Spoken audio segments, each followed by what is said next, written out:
Ordem dos Advogados celebra 100 anos.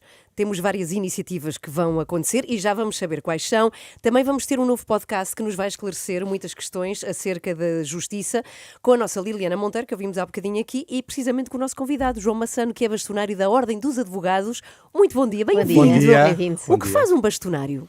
Um bastonário gera a Ordem dos Advogados e gera os serviços da Ordem e organiza eventos, promove a advocacia, representa a advocacia e procura explicar às pessoas para que é que serve um advogado, como aliás a Joana percebeu há pouco tempo. Todos os advogados têm de estar inscritos na Ordem? Todos os advogados têm que estar inscritos na Ordem dos Advogados e pagar as suas cotas. E quando falam em serviços da Ordem, que género de coisas são? Por exemplo, a emissão de cédulas. Nós damos formação aos advogados estagiários para que eles depois possam passar a ser advogados. E damos, naturalmente, também consulta jurídica. Organizamos, por exemplo, o apoio judiciário para aqueles que não têm acesso a advogado porque não têm dinheiro. E nós fornecemos esses advogados em colaboração com a Segurança Social, obviamente. Há a ideia de que os advogados são ricos. Isso é verdade. Eu É gostava. Mas há eu muito esta próprio. ideia de que uma advogado é uma profissão, profissão de sucesso, é. sempre assim. Há um mito que os advogados são todos ricos. Infelizmente não são, porque senão eu também não teria tantos problemas dentro da classe. E esse é o tema, porque se quisermos, esse paradigma de antes era real porque éramos poucos. E sendo poucos era mais fácil ganhar dinheiro com a profissão. Hoje em dia nós somos mais de 36 mil advogados em Portugal. E os cursos de Direito têm muitos alunos, não é? Todos os anos sai uma nova fornada de licenciados. Exatamente. E muitas das vezes essa fornada, por um motivo ou por outro, acaba por vir parar à advocacia porque ou não entra noutro sítio, ou porque acha que a advocacia, de facto, é aquilo que quer fazer. Nós também vivemos um pouco o problema da vocação nos dias que correm na área jurídica, que é, há pessoas que são advogados que não deveriam ser, há pessoas que são juízes que não deveriam ser, e procuradores da mesma forma. Portanto, o que eu tenho vindo até a defender é que as pessoas, quando tiram o curso de Direito, em primeiro lugar, durante o curso, vão ver o que é ser advogado. E depois vejam, porque as pessoas andam muito atrás do SUT. Do que vêem nas séries. Do que vêem nas séries americanas. Já era no meu tempo assim, com as teias da lei, que não se devem Por acaso, lembrar. qual é o maior mito que temos sobre os advogados por causa de séries como o Suits ou as Teias da Lei? É que são, primeiro acho que são todos muito bonitos, todos fantásticos e que chegam ao tribunal, representam, como o Johnny Depp, como fez aquela série. Aliás, a situação do Johnny Depp foi uma situação que provavelmente trouxe muita gente para a advocacia, porque aquilo é engraçado, uma pessoa chega ali e representa. Só que, como viram já várias vezes, em Portugal não se representa daquela forma. As pessoas chegam a um escritório de advogados e veem trabalho para fazer e não vem aquele glamour das séries americanas. Até quando eu ouço, por exemplo, o podcast de advogados americanos a falar o que eles fazem, eu penso, isto é muito giro, eu próprio acho o mesmo, não digo o contrário. Agora, as pessoas vão enganadas porque pensam que estão à espera do glamour das séries americanas, que não é, infelizmente. Nós temos outro glamour que não aquele. E não existe também, muitas vezes, glamour no ordenado do advogado, não é? De todo. Se bem que nós nem sequer temos ordenado, a não ser aqueles que trabalham em empresas. O que se passa muitas das vezes é que, por força de todos a concorrência do mercado jurídico que temos vindo a sofrer, os honorários têm vindo a descer, infelizmente, para algumas pessoas, para outras não, claro, é evidente. E esse mito que nos castiga muitas vezes é o facto de, não, eles são todos ricos, portanto... Não é como se não precisassem de Não precisam de nada. De apoio, sim, sim. Precisam de nada. Estamos aqui com João Massano, quem ouve, é bastonário da Ordem dos Advogados. Não devia haver um limite de vezes em que um arguido, vamos chamar-lhe José Sócrates, mas pode trocar de advogado? Ou seja, isso pode, sem limite?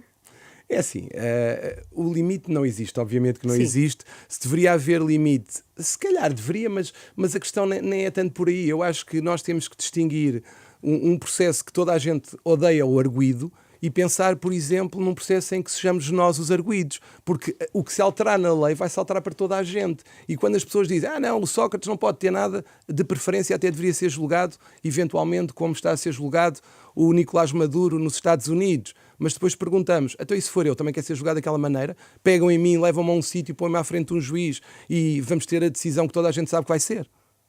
Não é isso que queremos. E eu acho que o problema, muitas das vezes, é as pessoas acharem que todos os arguidos são os outros.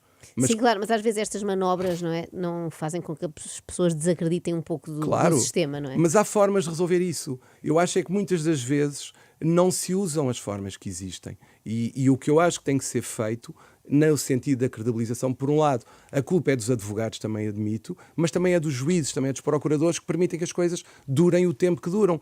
Um processo como o do Sócrates, por exemplo, teve instrução, inquérito durante anos, até chegar à fase em que os advogados têm a sua intervenção. E é isto que tem que se explicar às pessoas. E mais, acho que é muito importante sairmos do voyeurismo judiciário, em que as pessoas olham como se fosse uma caras dos tribunais. Ou seja, vamos lá ver o que é que se passa com o Salgado, vamos lá ver o que é que se passa com o Sócrates, mas o que interessa às pessoas é: o meu filho não tem os alimentos pagos pelo pai. Este é que é o problema das pessoas.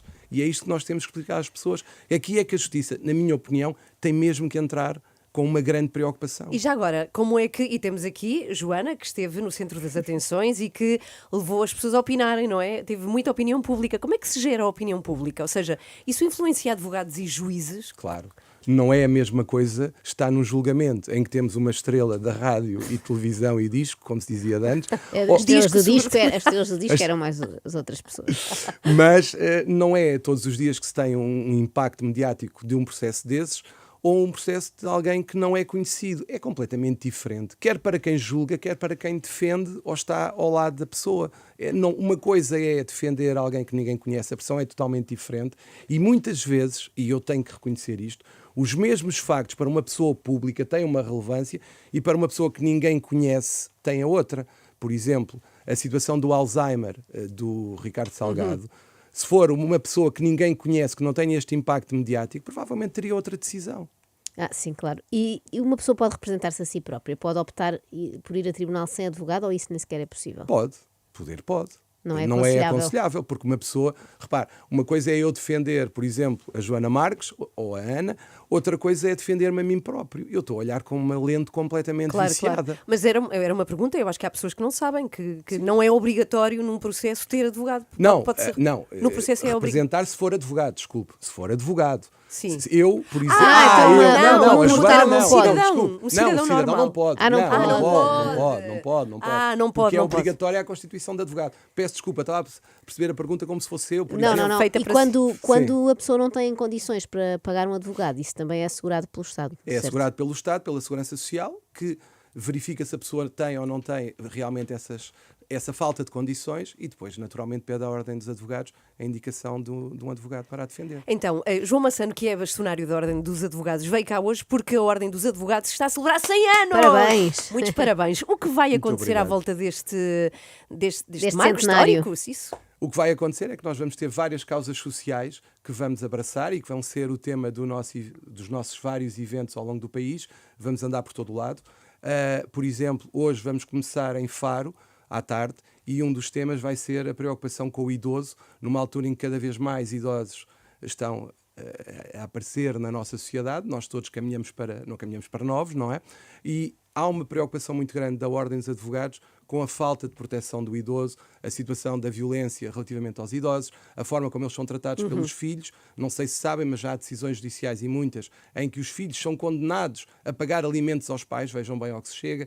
Temos a situação dos hospitais em que eles chegam, deixam lá os pais ou e não outros voltam familiares mais, e não voltam mais. Isso é uma preocupação. Outra preocupação é, por exemplo, as migrações e a forma como os migrantes são tratados, as vítimas de violência doméstica. Todo o ano vamos falar de causas sociais com impacto, entendemos nós. Vão falar como? Tem eventos? Temos conferências, temos eventos, temos podcasts, inclusivamente com a Rádio Renascença, que vai começar em breve. Vamos ter também programas de formação para as escolas, que vamos disponibilizar às câmaras municipais. Vamos fazer protocolos com várias câmaras municipais para dar consulta jurídica próxima para aqueles que não podem pagar os serviços de um advogado.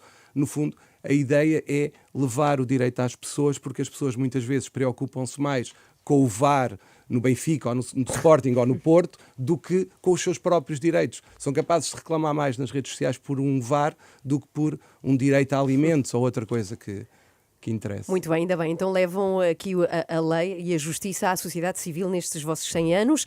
Entretanto, o podcast vai estrear muito em breve, chama-se Direito à Justiça.